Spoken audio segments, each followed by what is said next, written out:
여러분, 우리가 10월 달에 묵상한 내용, 에레미야 애가를 보고, 에레미야서를 보고, 에레미야 애가를 보고, 그리고 잠시 시편 107편, 108편 갔다가 지금은 이제 디모데 전서로 왔습니다.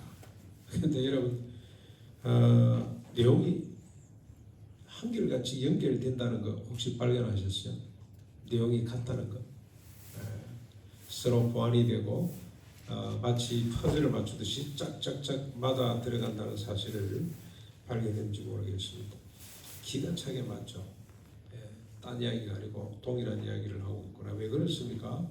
성경 66권의 저자가 누굽니까? 사람들이 쓰기는 했습니다만, 한 30명 가까운 사람들이 쓰기는 했습니다만 원 저자는 하나님이시죠. 모든 성경은 하나님의 감동으로 된 것으로 하나님이 쓰셨기 때문에 내용이 비슷합니다. 비슷하고 핵심이 분명합니다. 주제가 분명합니다. 오늘 우리는 이 본문을, 오늘 우리가 읽은 이 에레미야 애가, 에레미야의 슬픈 노래죠. 이 애가를 기준으로 해서 500년 전 다윗의 영향을 받은 사람인 것 같습니다. 시편 107편, 그리고 에레미야 때보다 500년 이후에 나타나서 활동했던 우리 바울의 또 서사를 우리가 연결해서 같이 한번 생각을 해보겠습니다. 이렇게 보면 우리에게 특별한 은혜가 임할 줄로 믿습니다. 먼저 에레미야 시를 한번 보겠습니다. 에레미야는 자신이 당한 슬픈 현실을 길게 읊었습니다. 5장 1절로 22절까지.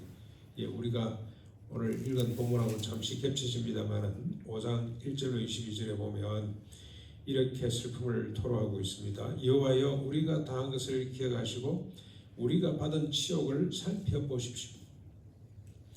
우리의 땅이 외인에게, 우리의 집들도 이방인들에게 돌아갔습니다. 우리는 아버지 없는 고아들이며 우리 어머니는 과부가 되었습니다. 우리가 은을 주고 물을 마시고 값을 주고 나무를 가져와야 합니다. 우리를 뒤쫓는 자들이 우리의 목을 눌러서 기진하여 쉴 수가 없습니다. 우리가 애굽 사람과 아수르 사람을 의지하고 양식을 얻으려고 하고 있습니다. 우리는 죄를 짓다가 없어진 조상들의 죄악을 담당하고 있습니다. 옛적에 종이었던 자들이 우리를 지배하는데 그들의 손에서 건져낼 자가 없습니다. 광야에는 칼이 있고 죽기를 무릅쓰 양식을 얻습니다. 얼마나 굶주림이 심했던지 우리의 피부가 아궁이처럼 검게 탔습니다. 대적들이 시온에서 부녀들을, 유다 각 성읍에서 처녀들을 욕보이고 있습니다. 지도자들은 대적들의 손에 매달리고 있고 장로들도 존경을 받지 못하고 있습니다. 청년들이 맷돌을 치고 아이들이 나무를 치다가 엎드려지고 있습니다. 노인들은 다시 성문에 앉지 못하며 청년들은 다시 노래하지 못합니다. 마음에는 기쁨이 그쳤고 우리의 춤은 변하여 슬픔이 되었습니다. 머리에는 멜류관이 떨어졌습니다. 이로 인해 마음이 피곤하고 눈들이 어두워졌습니다. 시온산이 황폐하여 여우가 그 안에 노립니다. 주께서 우리를 영원히 잊으시고 버리셨습니까? 주께서 우리에게 진노하심이 참으로 큽니다. 라고 탄식하며 노래하고 있습니다. 여러분, 이 시를 보면서 고려 말 충신 가운데 한 사람이었던 길제의 500년 도읍지라는 시가 기억나시죠? 옛날에 우리 고등학교 때 배운 건데 500년 도읍지를 필마로 돌아보니 산천은 의구한데 인근은 간데없네. 어제버 태평연들이 꿈이런가 하더라. 송도 쭉 둘러보고 아마 너무너무 기가 차서 불렀던 노래인 것 같습니다. 오늘 예루살렘 이 꼴이 됐습니다. 그래서 에레미야가 너무 슬퍼 이 노래를 지어 불렀습니다. 여러분, 예술품은 우리 이 인생을 바꾸죠. 소설도 그렇고 지금 우리 한강씨가 소년이 온다는 소설로 노벨상을 받았습니다. 꿈에도 그리던 노벨상이 한국에서 나왔어요. 그 작품이 우리 의식의 큰 변화, 우리 한국 사회의 큰 변화를 불러일으키는 것이 분명합니다. 그렇죠? 여기 우리 식당에 그 그림이 많이 걸려 있는데 그 중에 낡은 구두 한 켤레 직접 이야기를 들어보니까 저 그림 앞에 반나절 가만히 서 있는 사람이 그렇게 많답니다. 눈물을 줄줄 흘리고 그림 한 점이 우리 영혼을 뒤흔들고 우리의 삶을 풍요롭게 만들기도 합니다. 오늘 이 예레미야의 시 원저자는 하나님입니다. 이 시를 읽고 우리에게 큰 도전과 깨달음과 우리 삶의 변화를 기대해 봅니다. 그런데 여러분 어떻습니까? 이 시를 가만히 보니 오늘 우리의 현실을 너무 닮았다는 생각이 들죠. 우리 현실과 꼭 들어맞는다는 생각이 안 드십니까? 우리의 땅이 외인들에게, 우리의 집들도 이방인들에게 돌아갔습니다. 이렇게 땅이 넓고 집과 건물이 많은데 자기 땅, 자기 집에서 사는 사람이 얼마나 될까요? 우리 한국에? 우리는 아버지 없는 고아들이며 우리의 어머니는 과부가 되었습니다. 여러분 카나다 가보니까 미국도 많은데 카나다 더 많은 것 같아요. 김성은 목사가 목회하는 데 갔더니 주로 청년들인데 나이 든 사람들은 전부 다 기러기 가족이에요. 몽땅 다 기러기 가족이에요. 전부 다 남편 한국에서 돈 벌고 자식들 데리고 카나다 유학 와서 그렇게 살고 있어요. 얼마나 교회가 감사한지 그 교회가 그 주부들을 꽉 붙잡고 성경 공부시키고 열심히 신방하고 서로 교제하는 걸 제가 봤습니다. 여러분 여기에 우리는 은을 주고 물을 마시며 값을 주고 나무들을 가져옵니다. 여러분 우리가 물을 돈 주고 사 먹을 줄 어떻게 알았습니까? 한 10년 전 고등학교 때 독일에는 물을 사 먹는단다 이 이야기를 듣고 깜짝 놀래가 물을 돈 주고 사 먹는다고 이랬는데 지금 우리가 물을 돈 주고 사 먹어야 될 판입니다. 우리 가난해도 물 사시는 분 많죠? 우리를 뒤쫓는 자들이 우리의 목을 눌러서 우리가 기진하여 쉴 수가 없습니다. 여러분 어떻습니까? 현대인들 뭐에 쫓기는지 흡지겁 삽니다. 정신없이 살고 있어요. 늘 두려움 속에 삽니다. 뒤지는 것처럼 생각을 하고 뭔가를 해야 되는 그런 삶을 살고 있습니다. 우리는 애굽 사람과 아수르 사람의 의지에서 양식을 얻으려고 하고 있습니다. 여러분 우리 상황이 어떻습니까? 중국과 미국 비를 거스르면 먹고 사는데 차질이 생기죠. 우리가 남북이 문재인 대통령 때 급속도로 친해지는 것 같아서 기대를 많이 했습니다. 금강산이 다시 열리는구나, 철도가 다시 이어지는구나, 개성공단이 열리는구나 생각을 했는데 추진이 안 돼요. 왜 안 됩니까? 주변의 일강들이 원치 않기 때문에 안 되는 거예요. 우리는 하고 싶은데 안 되는 게 우리 오늘 현실입니다. 사드 갖다 붙이니까 뭐 중국 관광객들이 안 들어와 버리잖아요. 우리 딸이 그때 알바하던 회사가 망했어요. 중국인 상대로 사업을 하다가 완전히 하루아침에 문 닫아 버리더라고. 안 오니까, 안 들어오니까. 우리 애들 투례교회 앞에 큰 호텔이 중국 사람들 대상으로 호텔이 있었는데 그게 지금 싹 바뀌었어요. 안에 전부 다 뜯어내고 주거 장기 기간의 사람들 그런 건물로 바뀌어버리고 말았습니다. 중국, 미국 비율을 맞추지 않으면 먹고 살 수 없을 정도가 된 것 같아요. 광야에는 칼이 있어 죽기를 무릅쓰여 양식을 얻습니다. 먹고 살기 위해서 죽기를 무릅써야 됩니다. 청년들이 맷돌을 치며 아이들이 나무를 치다가 엎어졌습니다. 이게 예레미야의 시인데 등골이 휘도록 공부해야 겨우 인서울 하죠. 인서울 할 수가 있습니다. 노인들이 다시 성문에 앉지 못하며 청년들은 다시 노래하지 못합니다. 여러분 한국 서울 인근에 있는 노인들 주로 어디 모여 있습니까? 탑골원에 가면은 거기 막 2,000명, 3,000명 모여 있어요. 저 사람들을 내버려두면 안 되는데 돈 많은 사람들은 또 저 예술의 전당 앞에 큰 빌딩에 가면은 1층부터 5층까지 건강진단 매일 해주고 그 자기 몸에 맞는 영양식 착착 제공해주고 프로그램 있고 해서 하루 종일 여기 놀다가 가고 그보다 조금 못한 사람들은 관광지 다니면서 좋은 커피 마시고 음식 먹고 그러고 다니고 그런 것도 안 되는 사람들은 공짜 지하철 타고 전부 다 탑골원에 모여가지고 말이죠. 그러고 있습니다. 청년들이 시집 장가 출산을 포기한 청년들이 자꾸만 늘어나고 있습니다. 이로 인해 마음이 피곤하고 눈들이 어두워졌습니다. 은혜 사회학자 독일에서 활동하고 있는 한병버 수미가 이름 뭡니까? 그 사람이 우리 사회를 피로 사회라고 정의를 했습니다. 피로 사회, 피로가 넘치는 사회. 어쩌다가 왜 이렇게 됐는가? 예레미야는 이 고통의 원인을 두 군데서 밝힙니다. 먼저 7절에 밝히는데 우리 조상들은 범죄하고 없어졌으며 우리는 그들의 죄악을 담당하였습니다.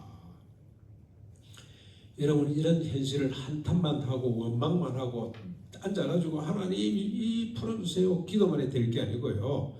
원인을 정확하게 알아야 돼요. 오늘 이 시의 가장 중요한 것은 이런 고통이 왜 왔는지를 정확히 밝히고 있습니다. 그게 여러분 7절이죠. 에레미야가 5장 7절. 우리 조상들은 범죄하여 없어졌지만 우리는 그들의 죄악을 담당했다. 조상들이 지은 죄를 우리가 억울하게 담당하고 있다는 뜻이 아닙니다. 이건 조상들이 지은 죄를 우리가 고스란히 운반하고 있다, 이어가고 있다, 그런 뜻이에요.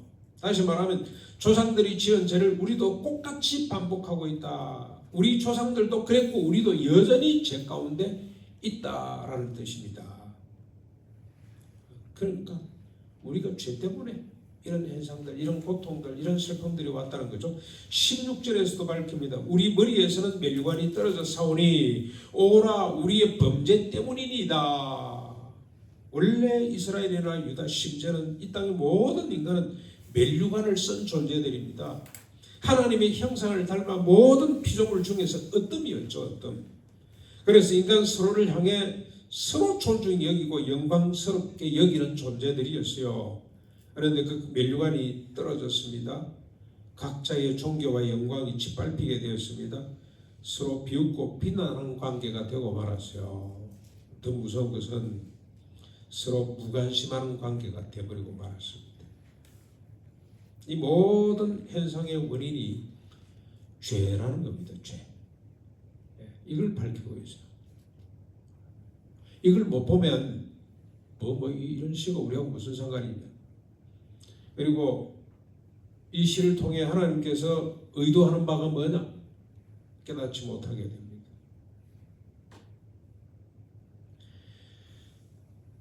예나 지금이나 그리고 장차 미래에도 인간이 당면하는 모든 문제와 고통의 뿌리는 죄입니다. 죄. 죄 때문에 그렇다는 겁니다. 그런데 그 죄의 뿌리가 무엇인지를 알아야 됩니다. 그 죄는 어디로부터 왔냐 말이지. 이 죄의 근본이 뭔지를 우리가 또 아셔야 돼요. 거기까지 가야 됩니다. 여러분 한번 생각해 보십시오. 이렇게 땅이 넓고 집과 건물이 많은데 자기 땅, 자기 집에 사는 사람이 적은 이유가 뭘까요? 여기 우리 다 집 있습니까? 목사님도 집 없는 것 같고, 전사님도 없고, 그 있잖아, 영월에. 우리 그 근사님도 지금은 집을 없앤 것 같고, 그렇죠? 집이 없어요. 왜 그럴까요? 무엇 때문에 캐나다, 미국으로 처자식을 보내고 기러기 가족이 되었습니까? 어쩌다가 물을 돈 주고 사먹는 세상이 되었고, 무엇 때문에 허겁지겁 쫓기는 삶을 삽니까? 왜 피로 사회가 되었을까요? 왜 먹고 살려고 중국과 미국의 눈치를 보아야 하며 죽기를 무릅쓰어야 됩니까? 왜 아이들이 무거운 짐을 졌다가 엎어졌다 그랬죠? 아동 착취, 아동 노동입니다. 그렇죠? 이런 것들이 일어나고 노인들이 쓸 자리가 줄어들고 있습니까? 어쩌다가 이 사회가 피로 사회가 되었습니까? 왜 그렇습니까? 자기밖에 몰라서 그래요. 자국밖에 모르는 거잖아요. 이번에 트럼프 또 대통령이 될지도 모르겠는데 저는 재앙이라는 생각이 들어요. 그냥 캐치프레이즈가 뭡니까? 자국 우선이라. 자국 우선. 모든 외교를 자기 나라 중심으로 하겠다는 거 아니에요. 절대로 하나님은 그런 나라를 세우지 않습니다. 중국이 중화민국, 중화인민공화국 세상의 중심이라고 자꾸 생각을 한단 말이에요. 그런 교만을 뜨니까 주변의 나라들을 그렇게 괴롭히고, 우리 조선시대 때 여러분 한번 보십시오. 얼마나 우리를 많이 괴롭히고, 그 전에도 그랬고, 하나님께서는 그걸 용납하시지 않습니다. 자기 중심, 자기 사랑, 자국 사랑, 자국 중심 때문에 이런 고통들이 온다는 겁니다. 죄의 뿌리는 자기 사랑이에요. 자기 사랑. 자기애. 그러기에 인간은 살아 숨쉬는 한 스스로 이 죄로 인한 고통에서 벗어날 수가 없습니다. 성경 66권에서 시종 1권 이 사실을 선포하고 있어요. 인간은 안 된다는 인간은. 이게 핵심 내용입니다. 역사서를 봐도 그렇고 율법서를 봐도 그렇고 시가서를 봐도 그렇고 선지서를 봐도 그렇고 복음서를 봐도 그렇고 몽땅 이 주제를 다루고 있습니다.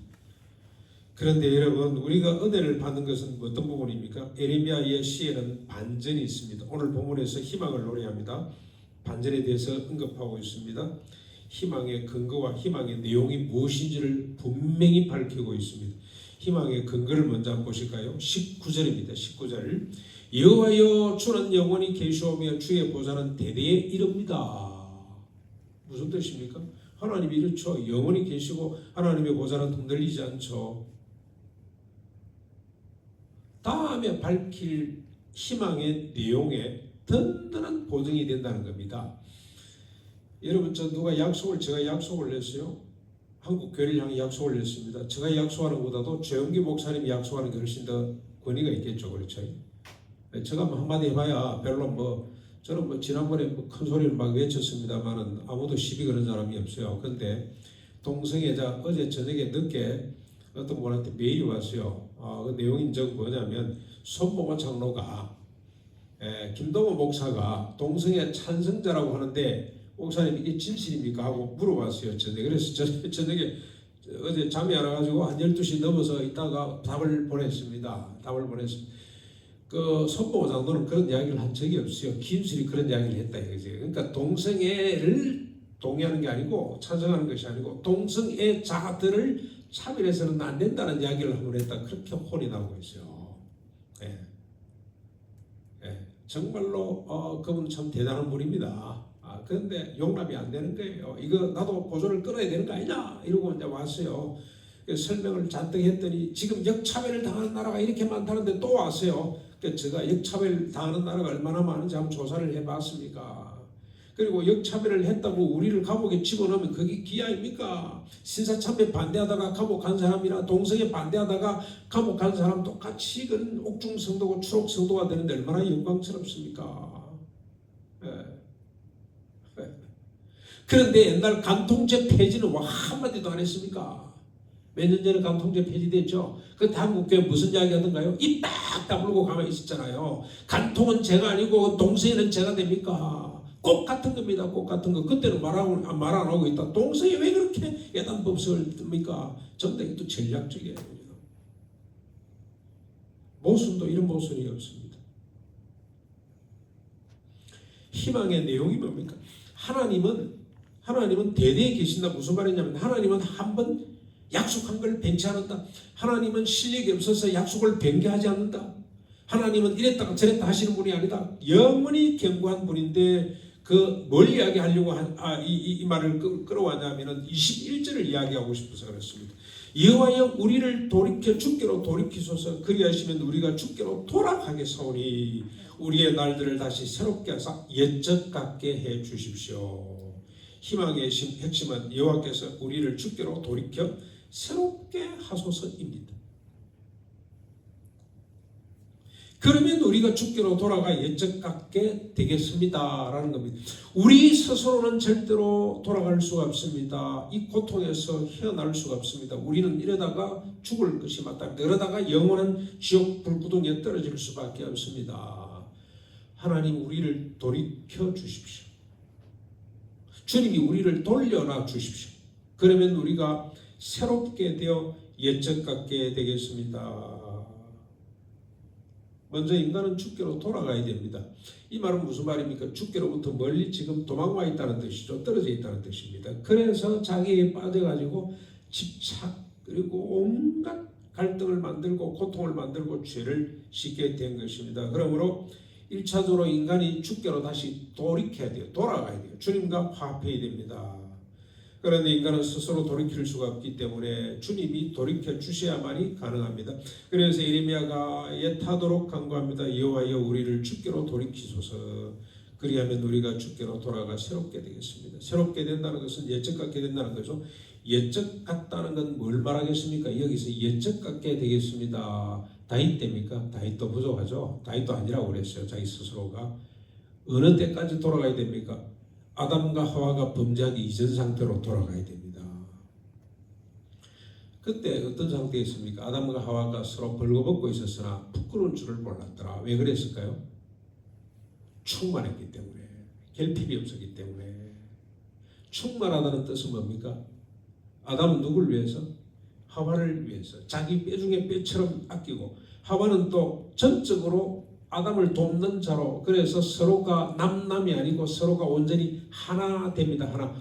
서로 주장하는 사람이 아니라 서로의 부족을 돌아보고 책임지고 채우려고 하는 사람들이 있기 때문에 그들이 벌거벗고 있었으나 부끄러운 줄을 모르는 거예요. 그게 온전하게 되는 겁니다. 온전하게 되는 것. 그게 완전이죠. 완전. 그 상태로 하나님 우리가 돌아갈 수가 있겠나이다. 너와 나와 구분이 사라지고 서로 무한 책임을 지고 서로 뜻맞춰 섬기려고 하는 그런 상태로 우리가 돌아갈 수가 있겠사오니 주님 우리를 돌이켜 주십시오. 주님 무슨 능력으로? 만군의 여호와, 영원히 되도록 변하지 않는 여호와의 능력으로 우리를 그렇게 돌려주십시오라고 간구를 하고 있는 겁니다. 여기만 이렇게 주장을 하면은 좀 은혜가 좀 덜하겠습니다만, 여러분 아까 말씀드린 것처럼 이 서사를 시편으로 옮겨 가볼까요? 시편으로 107편이죠. 1절에 보면은 여호와의 선하심과 인자심이 영원하기 때문에 여호와께 감사하고 시를 시작합니다. 그리고 8절 9절 여호와의 인자심과 인생에 하신 기적으로 말미암아, 그리고 그가 사모하는 영혼에게 만족을 주시고 주님 영혼에게 좋은 것으로 채워주시기에 찬양하라 하고 그렇게 이어집니다. 그러면서 인생이 처한 고통이 무엇인지, 그 이유가 무엇인지를 밝히고 있는데요. 인간이 처한 고통을 2절 7절에서 동서남북으로 흩어졌다. 광야 사막길에서 방황하고 있다. 거주할 성읍을 찾지 못했다. 줄이고 목마름 때문에 영혼이 피곤하다. 그리고 흑암과 사망의 그늘에서 앉아있고 공구와 쇠사슬에 매인바 되었고 엎드려서도 돕는 자가 없다. 18절에 그들의 모든 음식을 싫어하기 때문에 사망의 문 앞에 이르렀다고 그렇게 인간이 지금 자기가 당면하고 있는 고통을 이렇게 토로하고 있습니다. 그러면서 고통의 이유를 밝히는데 107편입니다. 우리가 지난주에 묵상했던 거죠. 11절에 보면은 하나님의 말씀을 거역하며 지존자의 뜻을 멸시함이라고 밝히고 있습니다. 17절에 미련한 자들이 죄악의 길을 따르고 악을 범했기 때문에 고난을 받았다고 그렇게 밝히고 있습니다. 그러면서 희망이 뭡니까? 먼저 이 고통이 주는 유익부터 밝히고 있는데요. 고통 중에 인간이 할 수 있는 유일한 일이 무엇인지를 밝히는데 12절에 고통으로 그들의 마음이, 인간의 마음이 겸손해졌다. 13절 19절에 이에 그들이 환난 중에 여호와께 부르짖게 되었더라. 고통으로 끝나면 원망과 탄식으로 절망 가운데 살다가 결국 죽을 수밖에 없었겠지만, 고통의 원인이 뭔지를 알았잖아요. 죄 때문에 그렇다는 걸 알고 어떡합니까? 즉각 무릎을 꿇고 하나님 앞에 부르짖게 됩니다. 그랬더니 여호와의 인자심과 선하심이 나타난 거예요. 2절부터 9절 하나님께서 인생을 대적의 손에서 속량하시고 동서남북에서 모아주셨고 광야 사막길에서 줄이고 목마르고 피곤한 데로부터 바른 길로 인도하사 거주할 성읍에 이르게 해주셨다. 쭉쭉쭉 나옵니다. 흑암과 사망의 그늘에서 인도하여 내시고 그들의 얽어맨 줄을 끊어주셨다. 그가 논문을 깨뜨리고 쇠밑장을 꺾으셨다. 20절에 그가 그의 말씀을 보내어 그들을 고치시고 위험한 지경에서 건져내셨다고 그렇게 노래하고 있습니다. 이게 시편의 서사입니다. 이제 우리 신약으로 한번 건너와 볼까요? 신약 바울의 서사로 한번 보겠습니다. 고통과 그 원인과 희망이 무엇인지를 보겠습니다. 바울의 서사를 보면 시편에서 말한 말씀을 보내 회복하신다는 의미가 무엇인지도 우리가 발견하게 됩니다. 말씀을 보내서 그를 회복한다는 뜻이 뭔가? 디모데전서 1장 8절로 20절까지인데 12절로 13절에 보면은 전에는 우리가 이랬는데 이제는 지금은 이런 형식으로 지금 우리가 고통 가운데 있을 때와 그리고 예수님의 하나님의 은혜로 우리가 구원받았을 때를 비교해서 설명하는데, 전에는 어땠습니까? 불법자, 복종하지 않는 자, 경건하지 않는 자, 죄인, 거룩하지 못한 자, 망령된 자, 부모를 죽이는 자, 살인자, 음행하는 자, 남색하는 자, 인신매매하는 자, 거짓말하는 자, 거짓 맹세하는 자, 바른 교훈을 거스르는 자, 얼마나 완악한지도 모른 채 비방하고 박해하고 폭행하는 자였다. 내 실존이 그렇다는 겁니다. 얼마나 고통스럽겠습니까? 자신도 고통이고 주변 사람들도 고통이고 세상이 고통이죠. 그랬지만 지금은 어떻습니까? 지금 복음을 전하는 자로 시험을 받았다. 딱 한마디로 정리를 합니다만 복음을 전하는 자로 새롭게 됐다는 겁니다. 이는 자신을 충성되이 여기시는 주님의 전적인 은혜라고 그렇게 고백을 합니다. 그 은혜가 뭔지를 14절에서 16절에 밝히고 있는데 그 은혜는 주 예수 안에 있는 믿음과 사랑과 함께 넘치도록 풍성하다. 그 은혜는 지상의 모든 사람이 받을 만한 말씀인데 곧 주 예수께서 죄인을 구원하시려고 세상에 오셨다는 이 복음이라는 겁니다. 복음. 주 예수께서 죄인을 구원하신다는 것은 앞에서 나열한 것처럼 죄악과 고통 속에 살던 자가 지금은 어떤 자가 되는 겁니까? 복종하는 자, 경건한 자, 의인, 거룩한 자, 부모에게 효하는 자, 살리는 자, 정결한 자, 참말을 하며 바른 교훈을 쫓는 자로 새롭게 된 것을 말합니다.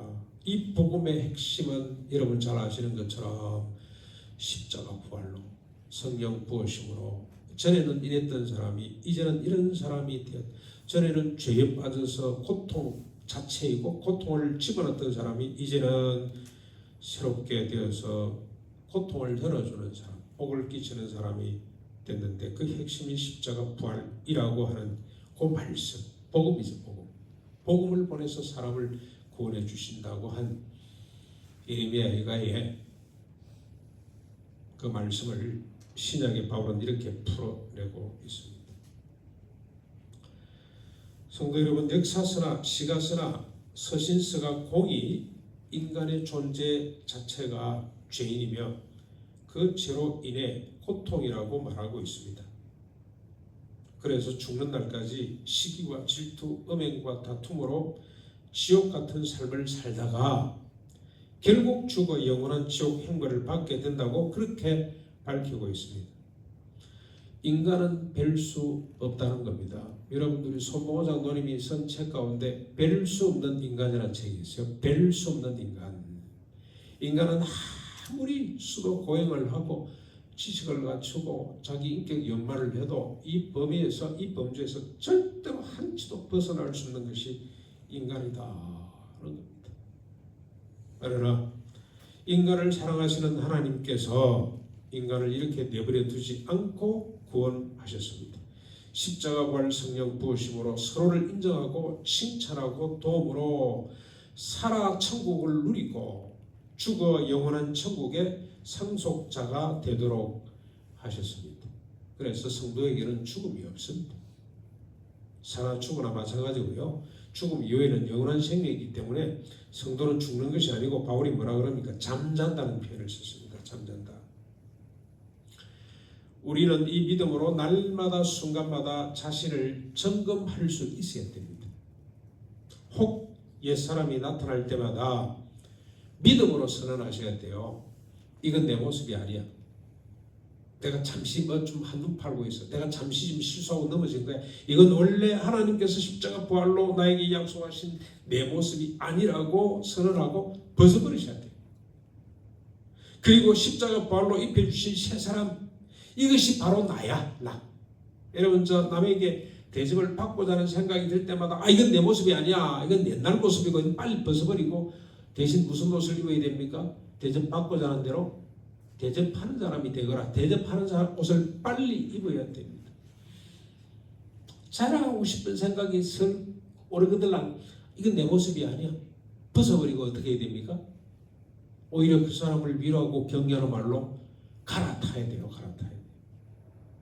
사탄이 아무리 유혹하고 위협해도 이 사람이 뭐 별거 있겠어? 오른밤 맞고 어떻게 왼밤을 돌려야 돼? 사람은 그렇게 할 수 없어. 그래도 그 말에 속지 말고 당당히 이야기해야 돼요. 가라. 가라. 나는 옛사람이 아니라 새로운 사람이 됐다. 나는 자기를 비우거나 죽어버리는 사람이 되었다. 그러면 사탄이 뭐라 그럴까요? 여러분 한 번도 경험 안 해보셨습니까? 가라 그러면 사탄이 아이고 번지수를 잘못 찾았네. 내가 저 집에 갈 건데 이 집에 왔네. 그러고 한 길로 왔다가 몇 길로 도망간다고요? 7길로, 10길로 도망가는 역사가 나타난다 이 말입니다. 주일날 모여서 우리가 하나님 앞에 감사의 내용은 바로 이 내용입니다. 이 내용. 이거 들고 와서 하나님 앞에 감사의 내고 우리가 정말로 믿음 안에서 누려야 될 영적 축복이 뭐냐? 이런 거예요. 이런 거. 대접받으려고 했다가 아니야.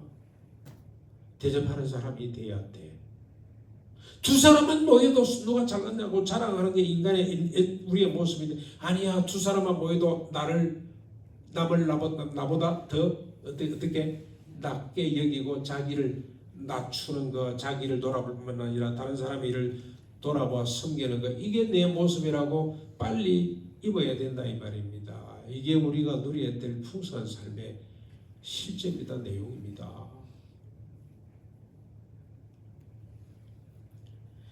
바울이 영적 아들 디모데에게 당부한 것처럼 이 복음을 우리도 누리고 파수하면서 그리고 영적 육적 후손들에게 잘 물려줄 수 있기를 바랍니다.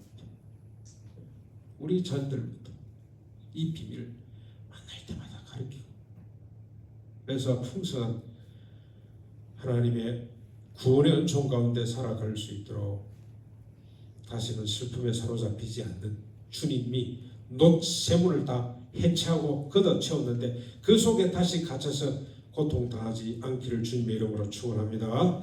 우리